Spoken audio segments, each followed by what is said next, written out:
Hey guys, it's Radhika. So, if you haven't seen any of the videos up until now, I'll give you a brief introduction about myself. I am the Assistant Director of MCAT Prep at Prep 101, and I've been teaching the MCAT for about 5 or 6 years now. And the purpose of this video project that we've kind of launched is because as a test prep company and as an instructor who's been teaching for quite a long time, we know that we get lots of good information, great questions from students, even from students who have made it into medical school. And these questions are so important for pre-meds to know.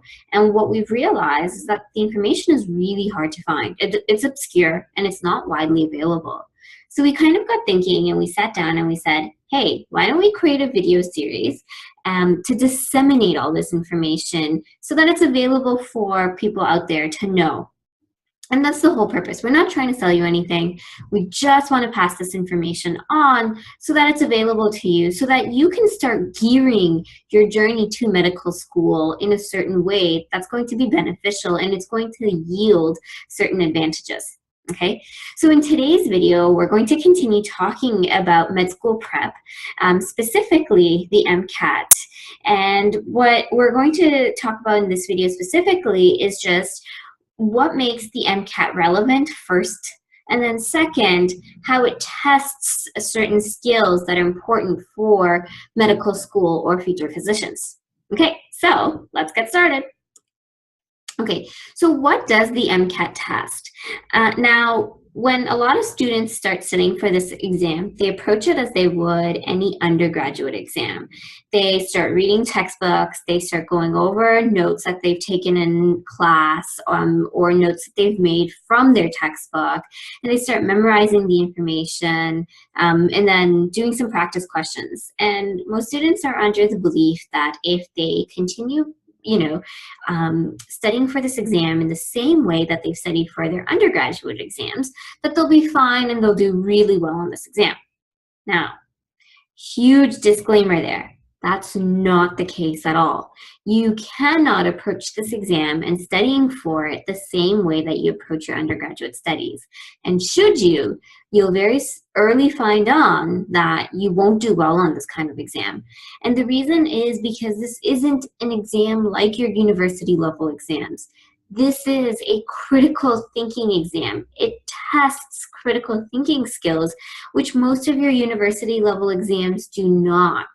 Okay, so yes, you need to understand the sciences extremely well in order to be able to do well on this exam. But that's just the beginning. Knowing the sciences won't help you hit 95th percentile or anything. It's about knowing the sciences so well that you're able to apply certain concepts to novel situations, to novel contexts. So knowing the science is just the beginning. Therefore, in terms of what the MCAT specifically tests in terms of skills, well, the following things.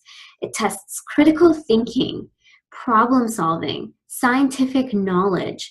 So because it's a passage-based exam, what you're doing is you're reading this passage with a critical outlook and then picking out that information that you learned from the passage that you just read and applying the scientific knowledge you have alongside certain problem-solving skills and techniques in order to be able to answer those questions correctly. Now, those questions, though, come from an interdisciplinary background. So you may find that on the physical sciences that there's a biological twist to the questions. And that's exactly what the writers of this exam have kind of intended. They want to see and test you on interdisciplinary thinking. You're not keeping physics standalone from general chemistry.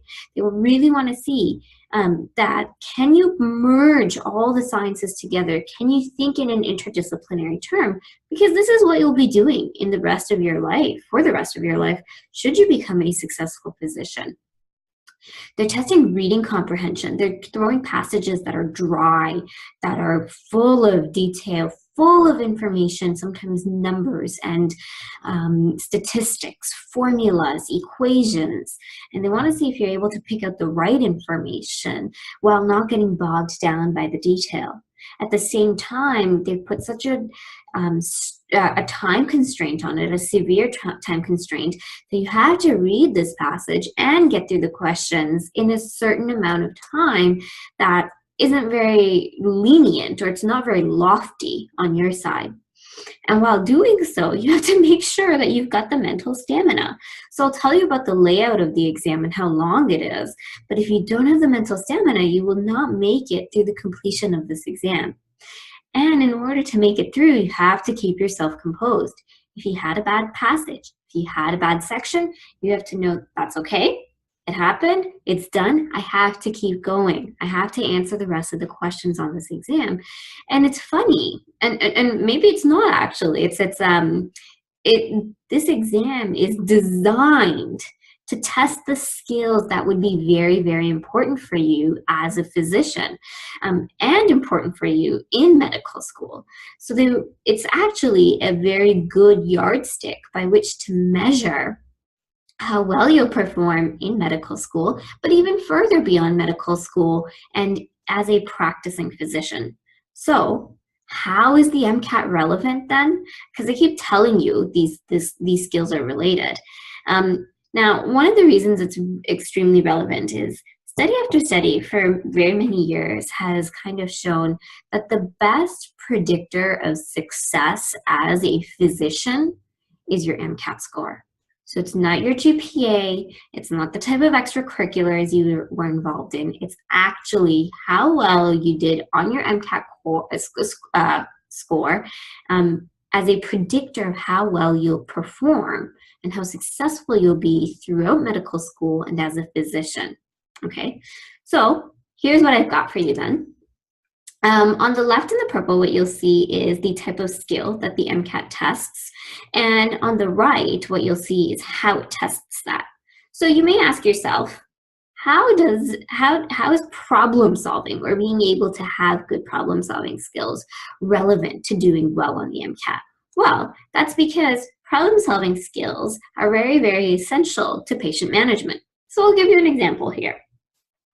Let's say you're a physician and you've got a patient with diabetes and you're trying to manage this patient's severe symptoms. In order to be able to do that, you have to have a very in-depth history of what the patient has been going through. Patient's disease history, basically. You have to know about comorbidities. You have to be able to describe the right plan of action, the right treatment, or be able to maintain that plan of action for very many years. And in order to be able to do that, you have to take a big look, like a larger picture look, and it requires lots of problem solving skills. You have to take into consideration all the individual factors that may affect this person's health and lifestyle, put them all together, and then come up with a cohesive plan based on all of that detail. So problem solving skills are extremely crucial for patient management. Going further, critical thinking. Well, the whole exam is a thinking skills exam. So how is critical thinking going to be relevant to you as a physician? Well, I'll give you another example. What you want to ask yourself here is, what is causing the symptoms? So let's say you have a patient come in with a variety of symptoms that are presenting themselves, and summing together all the symptoms, you seem to not be able to pinpoint it to one disease. And at that point, you have to take a deeper and more critical look and say, hey, is it possible that although it's very uncommon that my patient may have a rare disease, can I put these symptoms together? Can I find a pattern to figure out if there's something underlying that's going on here that's rare, and perhaps I'm just not looking at it because it's rare? And then taking all of that together, taking all those symptoms together, maybe making a diagnosis for a rare disease. Can I therefore describe a treatment plan? Can I prescribe a plan of action? Okay, so science knowledge. Now, this one is a bit of a given because you're making informed decisions. So the MCAT's very relevant because in order to be able to answer questions correctly on this exam, you have to have stellar scientific knowledge. But it goes way beyond that. The scientific knowledge will only help you understand the passages. Now you have to apply the information that you know, the information that the passage presented, and then be able to answer those questions correctly. So when it comes to making informed decisions, you're not just reciting the stuff that you know, you're applying the stuff that you know. And that's exactly what happens when you're studying for the MCAT and writing the MCAT. Elimination. Now, elimination is something that people don't really think of, but it's so crucial to this practice. What is not causing those symptoms? So when a patient comes in with, a complex array of symptoms that they're presenting, and you're trying to attribute it to some sort of a disease or an illness, and there's one or two symptoms that are just not fitting in, and you don't give them the right diagnosis because of these symptoms, you have to be able to say, hey, I got to eliminate these symptoms from my study because this patient does have this underlying disease, but these two symptoms are outliers. They're as a result of something else. And therefore, when I come up with my diagnoses, I'm going to eliminate these symptoms from the running. I'm not going to consider them. And that is a very difficult call to make. And it goes back to why that critical thinking and that scientific knowledge is so key. Time constraints. So time constraints, I think, are a given as well because you're going to be making split-second decisions. Now, let's say you're a surgeon or you're an ER doctor and you have a patient who's kind of you've got to make a decision or they're going to bleed out on your table. And you don't know 100% as to what that decision is going to lead to. But if you do not make it, that patient may not survive. So split-second decisions are so crucial, and you have to make them under severe time constraints, which is kind of what the MCAT mimics as well. Going forward, passages. Now, everyone always says, oh, why is this a passage-based exam? What exactly am I learning? Why can't they give me multiple choice exams or I'm just applying my information? Well, it's weird how uncanny the resemblance is between reading a passage and picking out that information and going through patient information through perhaps a verbal conversation or through reading a patient chart. Now, what you're trying to do is disseminate and pull out all the information you need in order to diagnose that patient. Or in the case of the exam, read all the information presented in the passage and pull out all the information you need only to be able to answer the questions while ignoring or setting aside the extraneous information. And that's not something that comes easy. A lot of us who are trained in the sciences like to read for detail. We like to memorize passages. We like to recall that information that we've just read in a passage. And it won't help you very much here because you've got a few minutes at best to be able to read that passage and answer those questions correctly.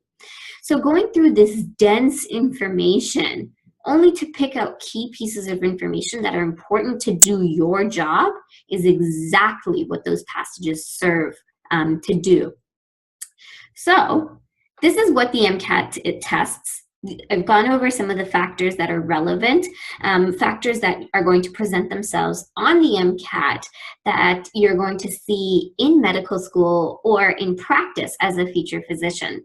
So I think the biggest takeaway from this video is that many of you may think that this is an exam that's kind of synonymous and will require studying analogous to the studying that you've done in your undergraduate studies.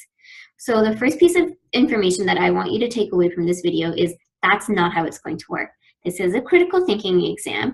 You're going to use critical thinking skills. Now, how are those skills relevant? Well, we've gone over some of them.